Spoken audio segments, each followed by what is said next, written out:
What if others think I'm a bad person even though I've repented and surrendered to Jesus Christ? What if they think it's fake?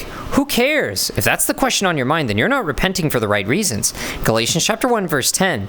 Am I now trying to win the approval of human beings or of God? Or am I trying to please people? If I were still trying to please people, I would not be a servant of Christ. And unlike people who can be very malicious or unfortunately misled, God is fair and honest and knows the truth and knows your heart. 1 Samuel chapter 16 verse 7. But the Lord said to Samuel, do not consider his appearance or his height, for I have rejected him. The Lord does not look at the things people look at. People look at the outward appearance, but the Lord looks at the heart.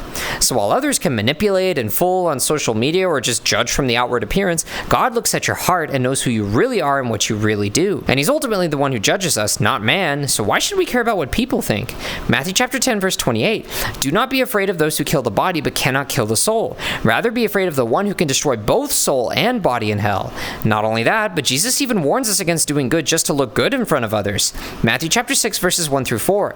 Be careful not to practice your righteousness in front of others to be seen by them. If you do, you will have no reward from your Father in heaven. So when you give to the needy, do not announce it with trumpets as the hypocrites do in the synagogues and on the streets, to be honored by others. Truly I tell you, they have received their reward in full. But when you give to the needy, do not let your left hand know what your right hand is doing, so that your giving may be in secret. Then your Father who sees what is done in secret will reward you.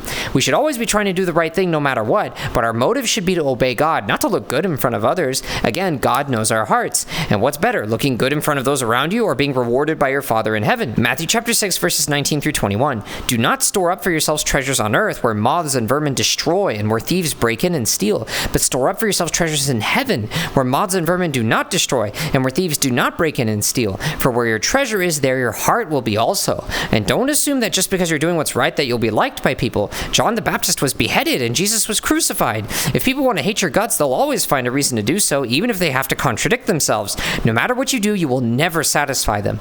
Matthew chapter 11 verses 18 through 19. For John came neither eating nor drinking, and they say he has a demon. The Son of Man came eating and drinking, and they say here is a glutton and a drunkard, a friend of tax collectors and sinners. But wisdom is proved right by her deeds. So stop trying to please people. Get it out of your mind and instead focus on pleasing God. Put God first in your life and obey his will. When you put God first, everything else will fall into place. Even as others hate you, you'll love them, forgive them, and pray for them while finding peace through Jesus Christ. God bless you.